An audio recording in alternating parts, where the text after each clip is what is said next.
بسم الله الرحمن الرحيم. ياسين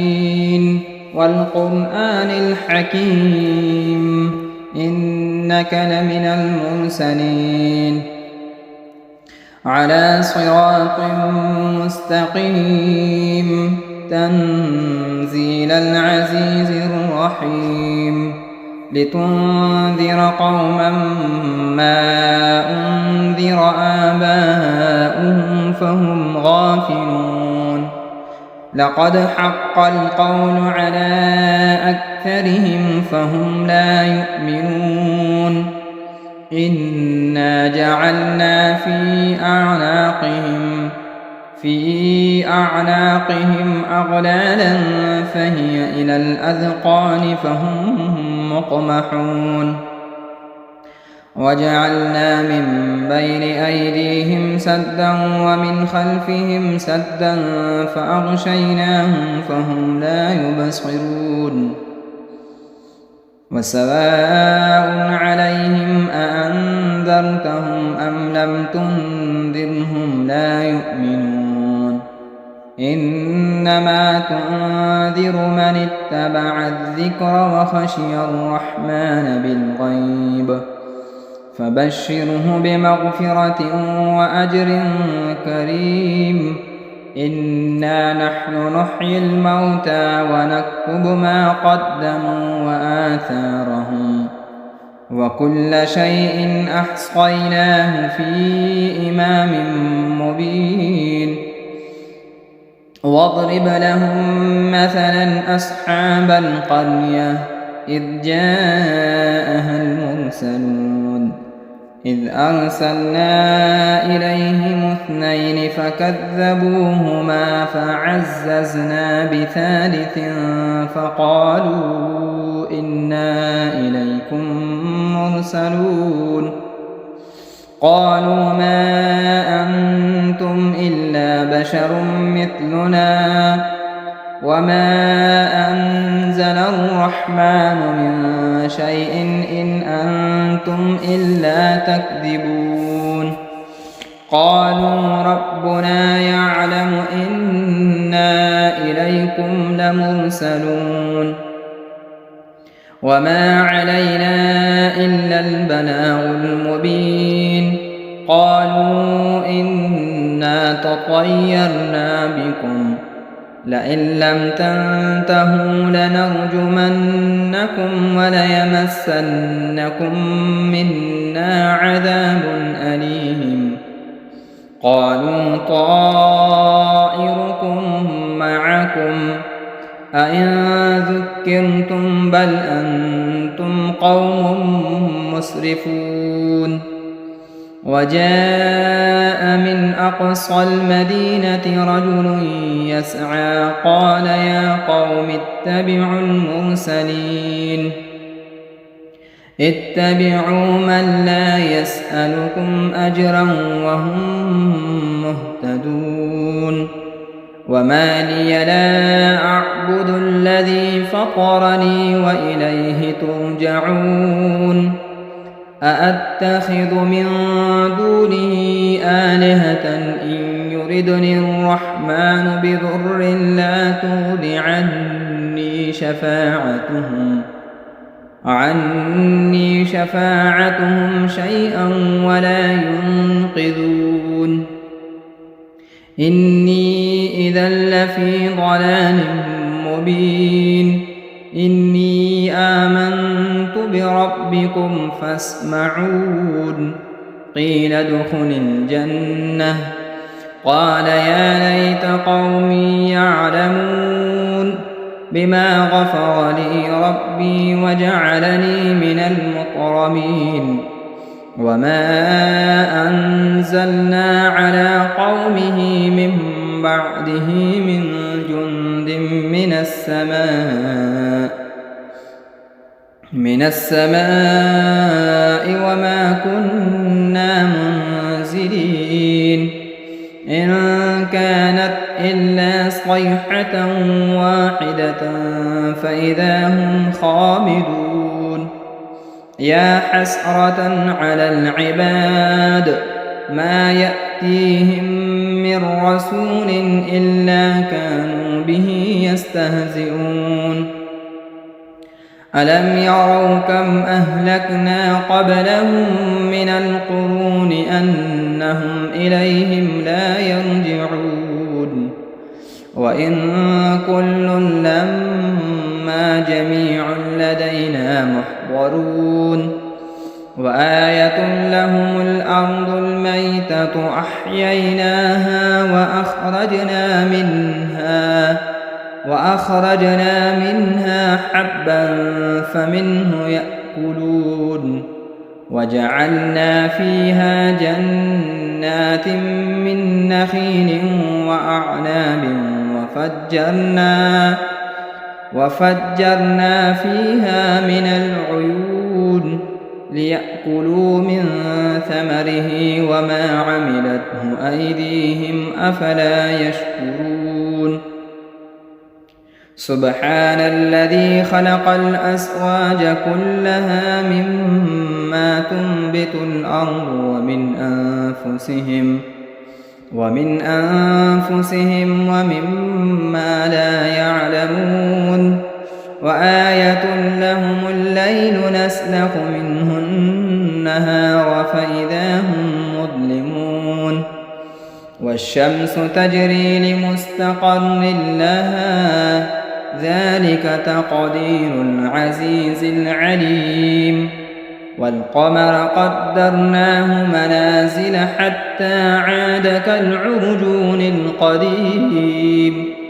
لا الشمس ينبغي لها أن تدرك القمر ولا الليل سابق النهار وكل في فلك يسبحون وآية لهم أنا حملنا ذريتهم في الفلك المشحون وخلقنا لهم من مثله ما يركبون وإن نشأ نغرقهم فلا صريخ لهم ولا هم ينقذون إلا رحمة منا ومتاعا إلى حين وإذا قيل لهم اتقوا ما بين أيديكم وما خلفكم لعلكم ترحمون وما تأتيهم من آية من آيات ربهم إلا كانوا عنها معرضين وإذا قيل لهم أنفقوا مما رزقكم الله قال الذين كفروا للذين آمنوا أنطعم من لو يشاء الله أطعمه إن أنتم إلا في ضلال مبين ويقولون متى هذا الوعد إن كنتم صادقين ما ينظرون إلا صيحة واحدة تأخذهم وهم يخصمون فلا يستطيعون توصية ولا إلى أهلهم يرجعون ونفخ في الصور فإذا هم من الأجداث إلى ربهم ينسلون قالوا يا ويلنا من بعثنا من مرقدنا هذا ما وعد الرحمن وصدق المرسلون إن كانت إلا صيحة واحدة فإذا هم جميع لدينا محضرون فاليوم لا تظلم نفس شيئا ولا تجزون إلا ما كنتم تعملون إن أصحاب الجنة اليوم في شغل فاكهون هم وأزواجهم في ظلال على الأرائك متكئون لهم فيها فاكهة ولهم ما يدعون سلام قولا من رب رحيم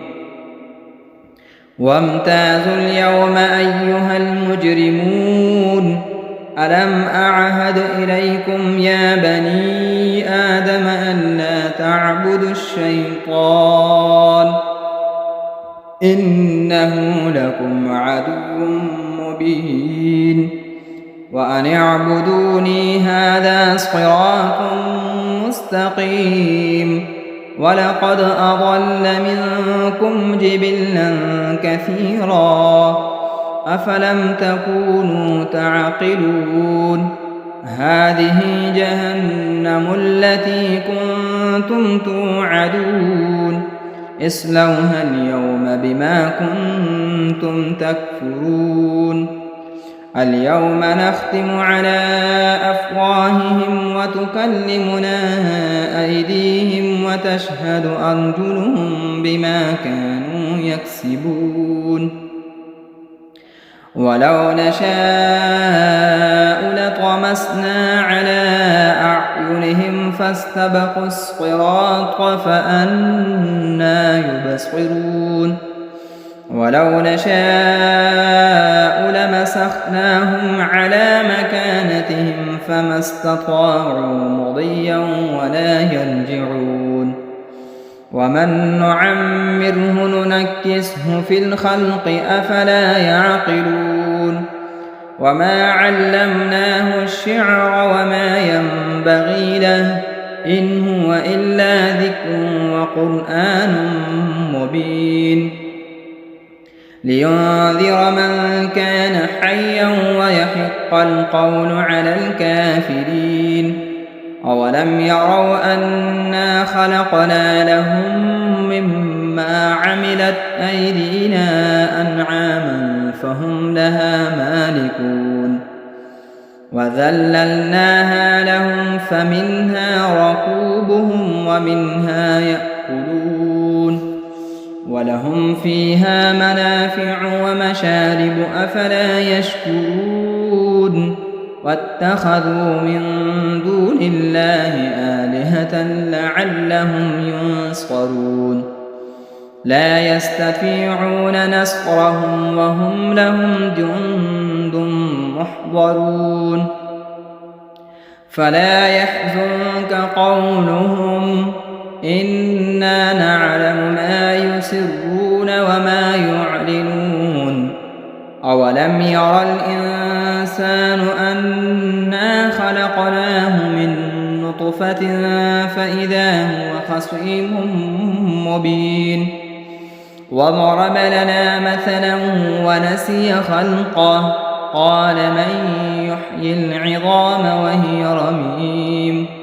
قل يحييها الذي أنشأها أول مرة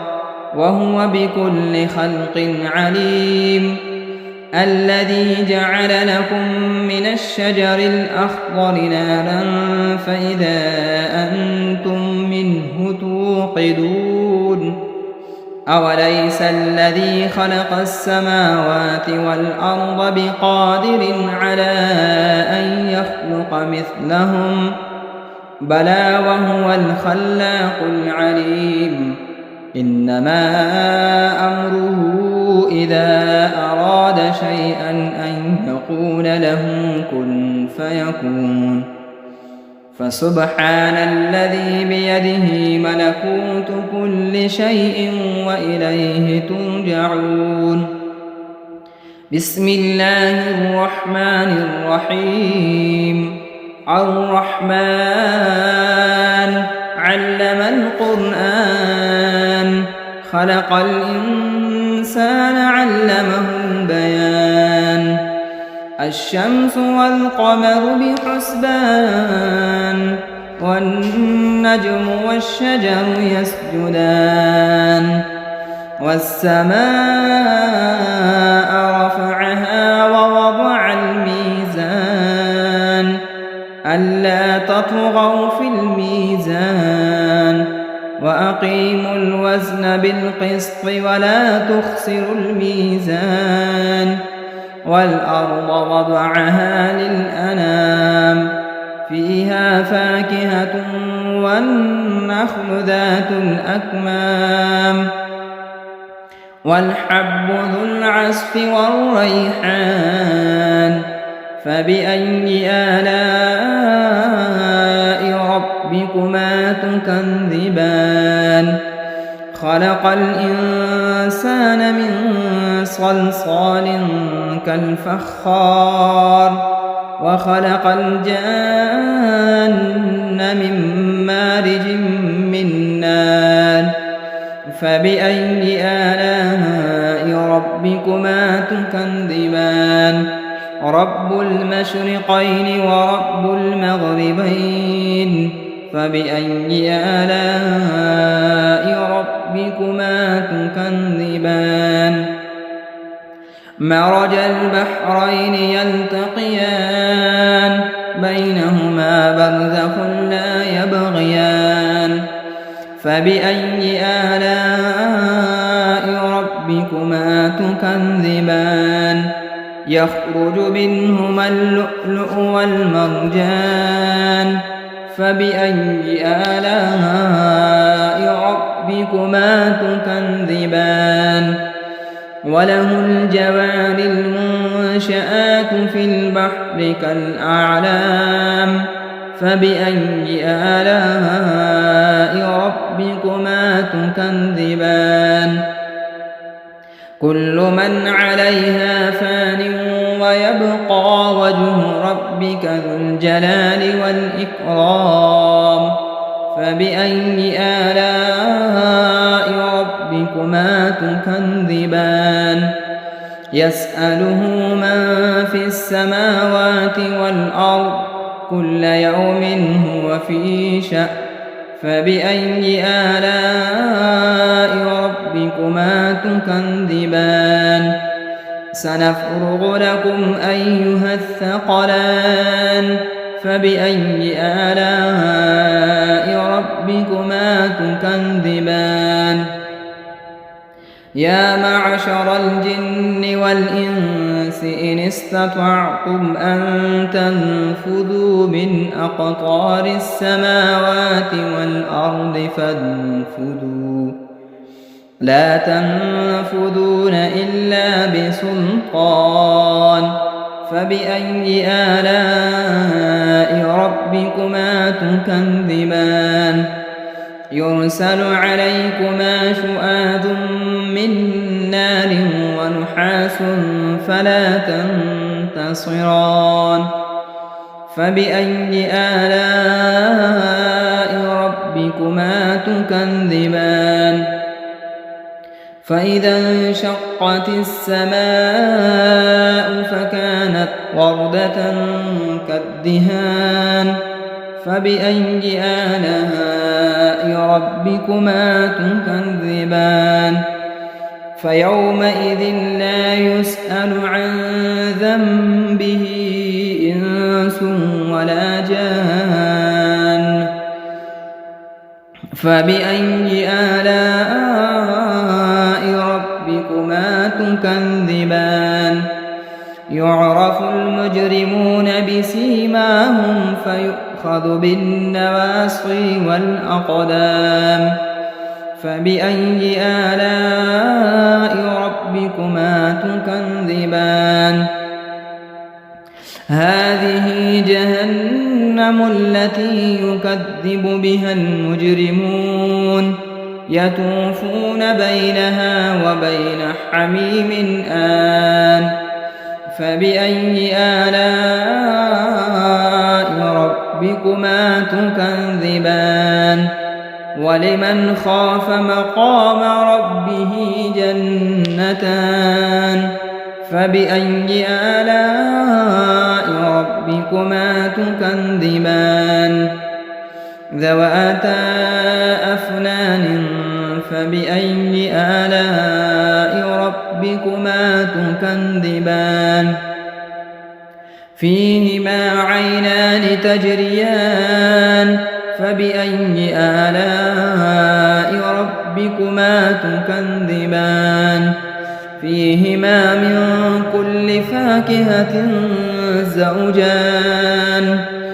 فبأي آلاء ربكما تكذبان متكئين على فرش بطائنها من استبرق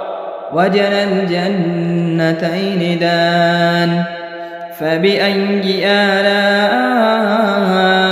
ربكما تكذبان فيهن قاصرات الطرف لم يطمثهن إنس قبلهم ولا جان فبأي آلاء ربكما تكذبان كأنهن الياقوت والمرجان فبأي آلاء ربكما تكذبان هل جزاء الإحسان إلا الإحسان فبأي آلاء ربكما تكذبان ومن دونهما جنتان فبأي آلاء ربكما تكذبان مدهامتان فبأي آلاء ربكما تكذبان فيهما عينان نضاختان فبأي آلاء ربكما تكذبان فيهما فاكهة ونخل ورمان فبأي آلاء ربكما تكذبان فيهن خيرات حسان فبأي آلاء ربكما تكذبان حور مقصورات في الخيام فبأي آلاء ربكما تكذبان لم يطمثهن إنس قبلهم ولا جان فبأي آلاء ربكما تكذبان متكئين على رفرف خضر وعبقري حسان فبأي آلاء ربكما تكذبان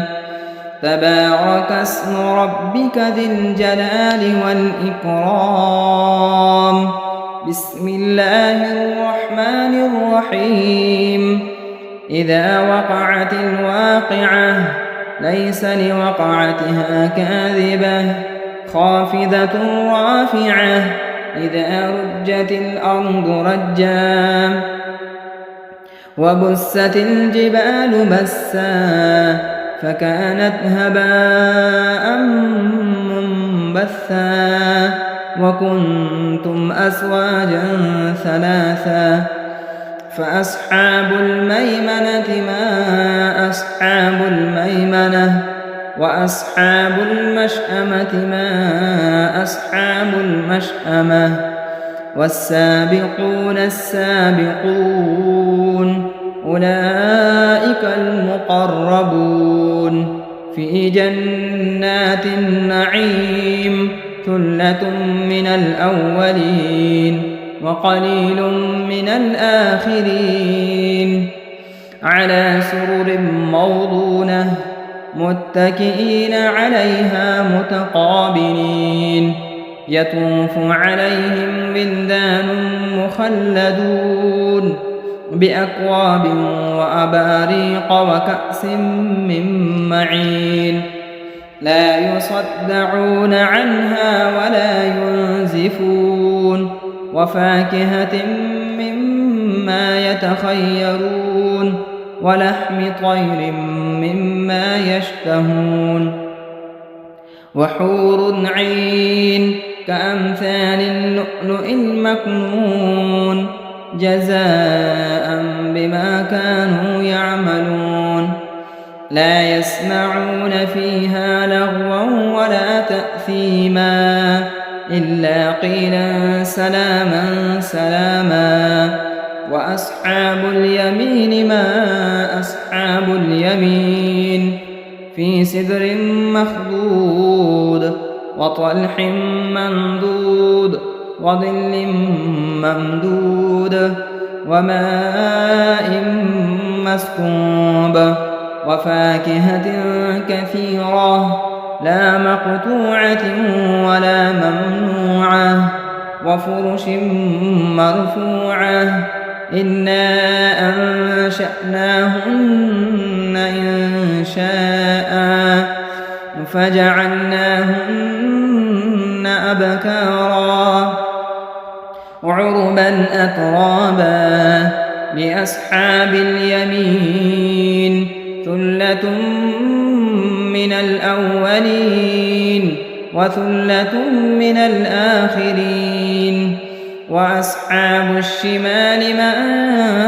أصحاب الشمال في سموم وحميم وظل من يحموم لا بارد ولا كريم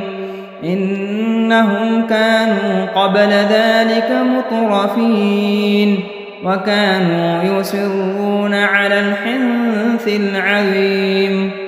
وكانوا يقولون أئذا متنا وكنا ترابا وعظاما أئنا لمبعوثون أوآباؤنا الأولون قل إن الأولين والآخرين لمجموعون إلى ميقات يوم معلوم ثم إنكم أيها الضالون المكذبون لآكلون من شجر من زقوم فمالئون منها البطون فشاربون عليه من الحميم فشاربون شرب الهيم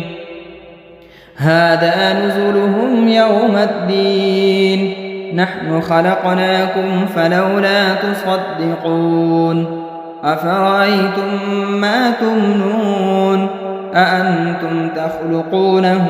أم نحن الخالقون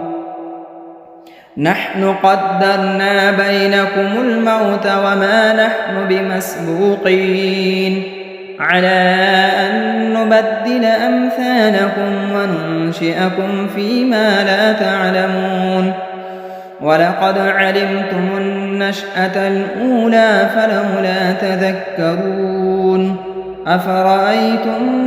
ما تحرثون أأنتم تزرعونه أم نحن الزارعون لو نشاء لجعلناه حطاما فظلتم تفكهون إنا لمغرمون بل نحن محرومون أفرأيتم الماء الذي تشربون أأنتم أنزلتموه من المزن أم نحن المنزلون لو نشاء جعلناه أجاجا فلولا تشكرون أفرأيتم النار التي تورون أأنتم أنشأتم شجرتها أم نحن المنشئون نحن جعلناها تذكرة ومتاعا للمقوين فسبح باسم ربك العظيم فلا أقسم بمواقع النجوم وإنه لقسم لو تعلمون عظيم إنه لقرآن كريم في كتاب مكنون لا يمسه إلا المطهرون تنزيل من رب العالمين أفبهذا الحديث أنتم مدهنون وتجعلون رزقكم أنكم تكذبون فلولا إذا بلغت الحلقوم وأنتم حينئذ تنظرون ونحن أقرب إليه منكم ولكن لا تبصرون فلولا إن كنتم غير مدينين ارجعونها إن كنتم صادقين فأما إن كان من المقربين فروح وريحان وجنة نعيم وأما إن كان من أصحاب اليمين فسلام لك من أصحاب اليمين وأما إن كان من المكذبين الضالين فنزل من حميم وتصلية جحيم إن هذا لهو حق اليقين فسبح باسم ربك العظيم بسم الله الرحمن الرحيم تبارك الذي بيده الملك وهو على كل شيء قدير الذي خلق الموت والحياة ليبلوكم أيكم أحسن عملا وهو العزيز الغفور الذي خلق 7 سماوات طباقا ما ترى في خلق الرحمن من تفاوت فارجع البصر هل ترى من فتور ثم ارجع البصر كرتين ينقلب إليك البصر خاسئا وهو حسير ولقد زينا السماء الدنيا بمصابيح وجعلناها رجوما للشياطين وأعتدنا لهم عذاب السعير وللذين كفروا بربهم عذاب جهنم وبئس المصير إذا ألقوا فيها سمعوا لها شهيقا وهي تفور تكاد تميز من الغيظ كلما ألقي فيها فوج سألهم خزنتها ألم يأتكم نذير قالوا بلى قد جاءنا نذير فكذبنا وقلنا ما نزل الله من شيء إن أنتم إلا في ضلال كبير وقالوا لو كنا نسمع أو نعقل ما كنا في أصحاب السعير فاعترفوا بذنبهم فسحقا لأصحاب السعير إن الذين يخشون ربهم بالغيب لهم مغفرة وأجر كبير وأسروا قولكم أو اجهروا به إنه عليم بذات الصدور ألا يعلم من خلق وهو اللطيف الخبير هو الذي جعل لكم الأرض ذلولا فامشوا في مناكبها وكلوا من رزقه وإليه النشور أأمنتم من في السماء أن يخسف بكم الأرض فإذا هي تمور أم أمنتم من في السماء أن يرسل عليكم حاصبا فستعلمون كيف نذير ولقد كذب الذين من قبلهم فكيف كان نكير أولم يروا إلى الطير فوقهم صافات ويقبض ما يمسكهن إلا الرحمن إنه بكل شيء بصير أمن هذا الذي هو جند لكم ينصركم من دون الرحمن إن الكافرون إلا في غرور أمن هذا الذي يرزقكم إن أمسك رزقه بل لجوا في عتو ونفور أفمن يمشي مكبا على وجهه أهدى أمن يمشي سويا على صراط مستقيم قل هو الذي أنشأكم وجعل لكم السمع والأبصار والأفئدة قليلا ما تشكرون قل هو الذي ذرأكم في الأرض وإليه تحشرون ويقولون متى هذا الوعد إن كنتم صادقين قل إنما العلم عند الله وإنما أنا نذير مبين فلما رأوه زلفة سيئت وجوه الذين كفروا وقيل هذا الذي كنتم به تدعون قل أرأيتم إن أهلكني الله ومن معي أو رحمنا فمن يجير الكافرين من عذاب أليم قل هو الرحمن آمنا به وعليه توكلنا فستعلمون من هو في ضلال مبين قل أرأيتم إن أصبح ماؤكم غورا فمن يأتيكم بماء معين صدق الله مولانا العظيم.